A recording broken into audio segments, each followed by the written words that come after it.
تھے کہ جب قضائے حاجت کے لیے بیٹھو تو نہ قبلے کی طرف منہ کرو نہ بیت المقدس کی طرف۔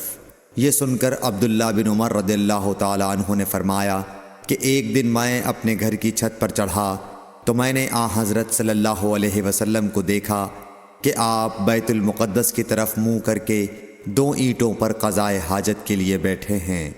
پھر عبداللہ بن عمر رضی اللہ عنہ نے واسع سے کہا کہ شاید تم ان لوگوں میں سے ہو جو اپنے چوتڑوں کے بل نماز پڑھتے ہیں۔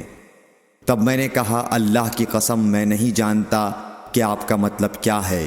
امام مالک رحمۃ اللہ نے کہا کہ عبداللہ بن عمر رضی اللہ تعالی عنہ نے اس سے وہ شخص مراد لیا جو نماز میں زمین سے اونچا نہ رہے، سجدے میں زمین سے چمٹ جائے۔ صحیح بخاری حدیث نمبر 145۔